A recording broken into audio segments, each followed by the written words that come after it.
Late night munchies. Ooh. It is so early in the morning, but just trying to get this together. So I got it released pretty good from the actual pan. See if you guys can see it here.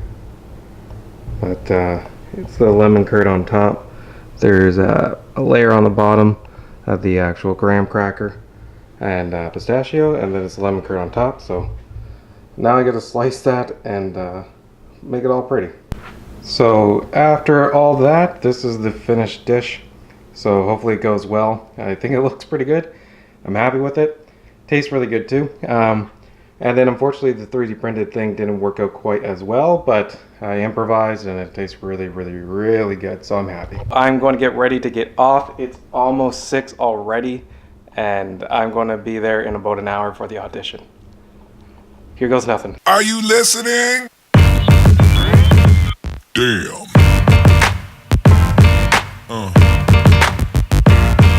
Yeah.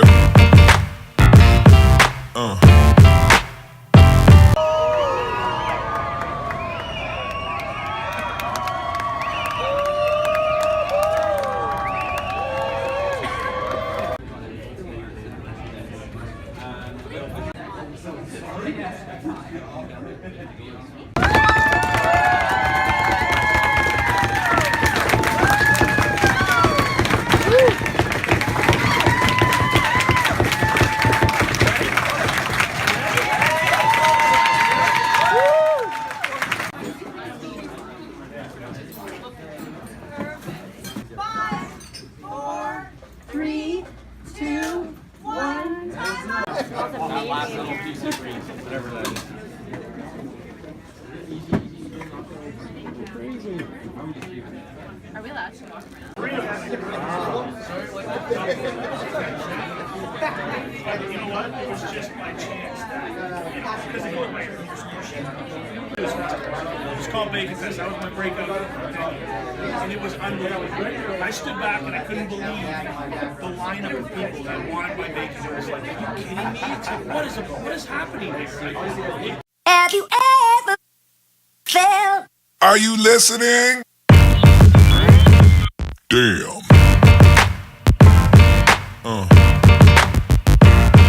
Yeah. Having just getting back from Toronto not too long ago, it's crazy to reflect all that I did in pretty much a day. To drive to Toronto, do my audition, and come all the way back pretty much in a day was pretty insane. It was definitely worthwhile doing, but at the same time I'm still taking it all in and trying to remember everything that happened. But there's a few things for sure that were expected and unexpected when doing my audition. One of the biggest things that I knew going into it that was different is for this part of the audition, you actually had to make things at room temperature. So opposed to cooking on site, you had to pre-prepare your meal, bring it there, and then serve it to the judges. Nothing wrong with that, it just was one of those things that made it so hard to know what to make. And one of the rules was to make sure everything was food safe. So not harping on anyone else, it was just something I noticed that I thought was strange, is I want to say 80 to 85% of the dishes I saw in my group, they all had meat in them. So I'm not saying it's not safe to have meat if it's been in a cooler, I'm just saying the odds of one of those dishes not being food safe is really, really high.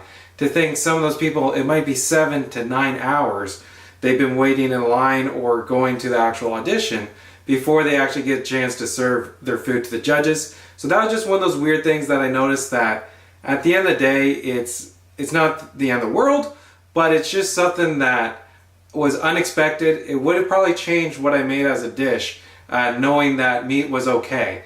It never said in the rules that meat wasn't okay, but I just assumed when they said make sure something's food safe, serving seafood or whatever type of food it is would be very, very hard for people to keep food safe if they're not in the first group.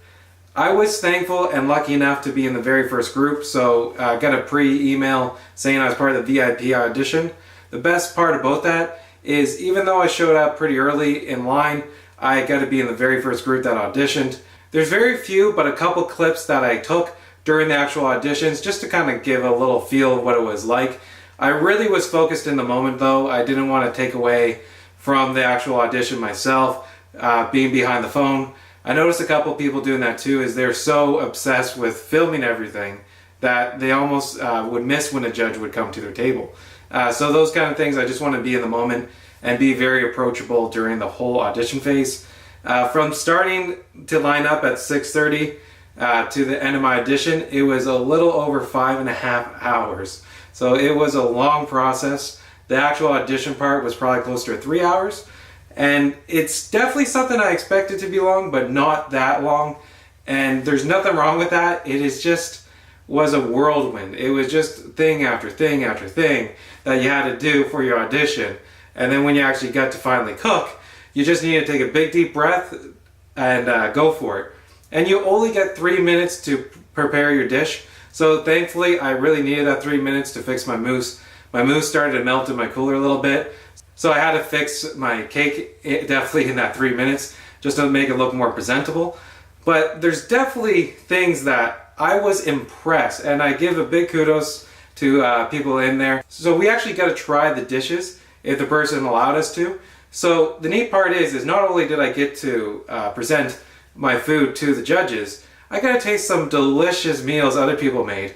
There's inspiration everywhere in that room. Every single place you look in that room, the dishes, the cultures, the reason why they made the food they made was just really neat to see, and it definitely was a humbling experience to know how many people just literally left it out on the line right beside me. And for the most part, I didn't see one single person who kind of screwed up so bad. Like, everyone's dish, in my opinion, they were just phenomenal. They looked pretty good. They all came together good, and very minor errors, if anything, on any of those dishes. So people well prepared for that audition. They definitely knew everything to a science. If I don't make it on the show and I'm not the next MasterChef, the cool thing is to know I might have met the next MasterChef and not even know it. The amount of talent in that room, and especially being part of the VIP audition, they really stepped up their game. Everyone in that room did not leave anything on the table. Literally, most of the food was all eaten, so nothing was really left. It was just so delicious. One common question I've been getting after the auditions was, well, what did other people make? So you would think it would be easy to just list off like, oh, they made this, they made that, they made that. There was such a variety of dishes. One simple dish that stood out to me taste-wise that I got to taste were actually spring rolls. There's 2 types of pork in it. And it was just, what stood out to me was the fact that those were so juicy and succulent and just tasted so good. Even though I knew they'd been in a cooler for probably at least 5 hours or 4 hours at that point. So being able to meet the season 2 winner, David, it was just one of those experiences where a lot of people were fanning out, were going crazy. And it was neat to see not just him, but a couple of the other contestants on MasterChef in previous seasons. These people are definitely idols and celebrities in many people's eyes. For me, no matter who you are, you could be the most important person in the world. I don't fangirl or fanboy out. I do highly enjoy meeting people who have had great accomplishments in life and to get inspired from them. But I always remind myself, they're people too.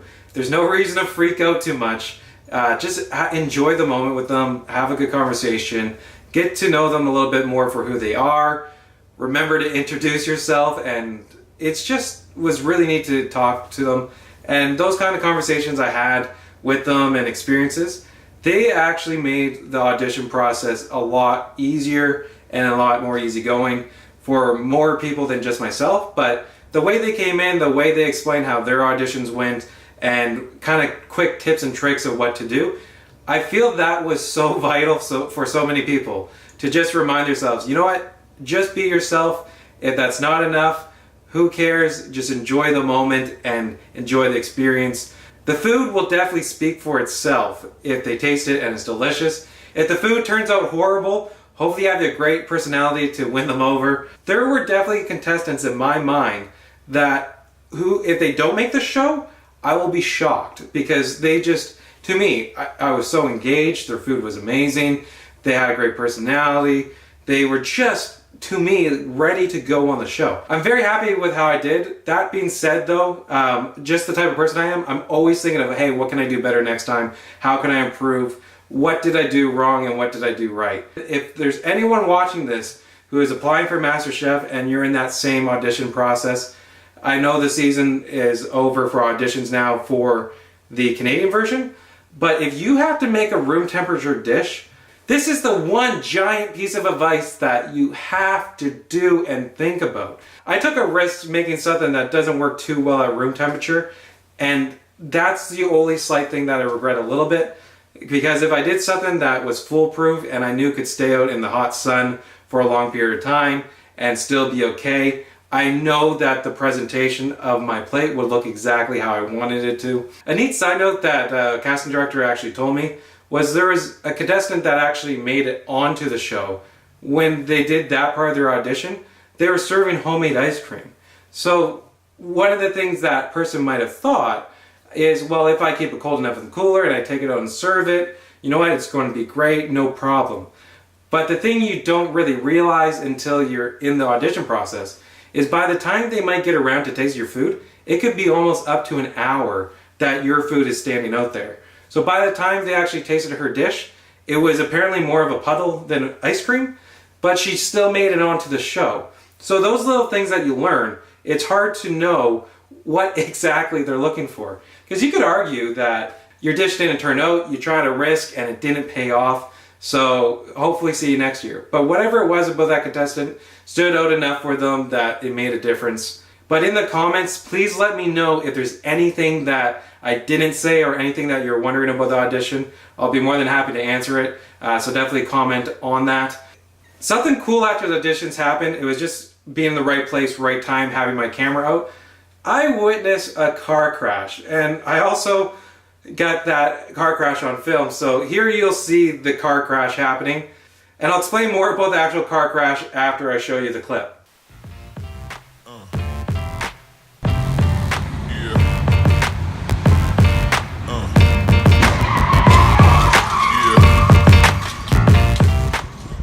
So you might be wondering, how did I get so many angles of that car crash?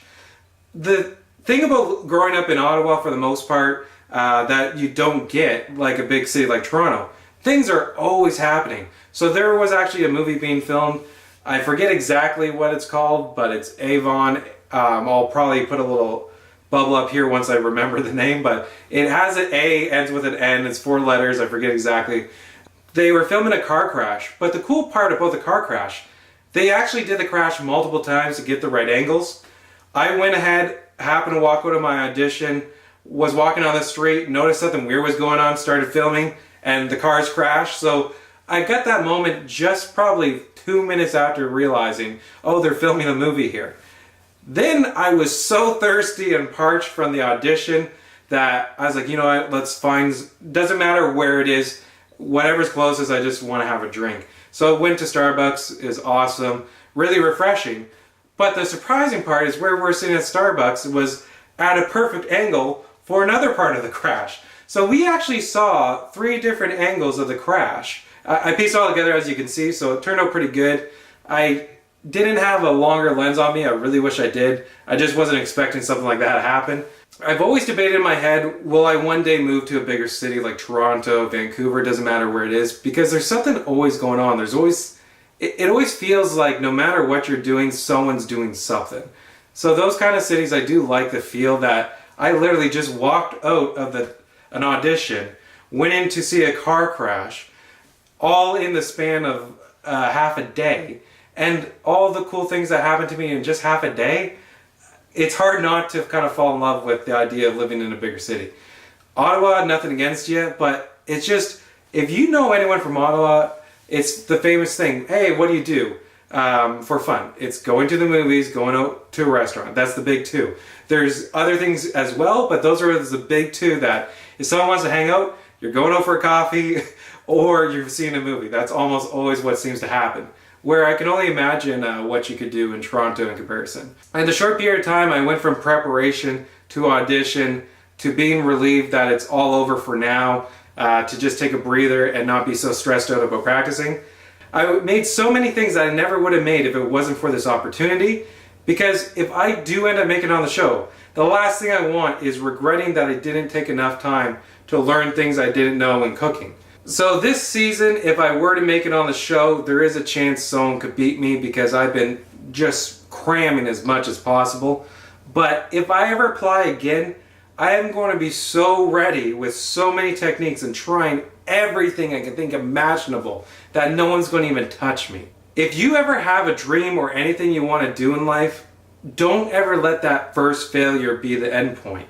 Use that as, hey, what did I do wrong? And go from there and improve. Thanks for watching, guys. I appreciate all the support, especially on Facebook, that I got from you guys. I literally opened up my Facebook for the first time right after I finished my audition, and it was insane. I've never seen for a long time that many notifications on my Facebook. So it was close to, I think, 150 people literally just liked, comment, all this stuff on a couple of the posts I did, and that really made me feel great. It was just, I felt pretty decent after the audition. I felt that it went as good as it could have on my end, and to actually go ahead and have that support out of the fact, even if I don't make it on the show, that means a lot. Just the support you guys gave me was awesome. I really appreciate it. I'm going to go now, guys, but thanks for watching this video. And just a reminder, if you have any questions about the audition, myself, whatever it is, feel free to comment below. And all the best. Stay awesome and have a great day, guys. Bye.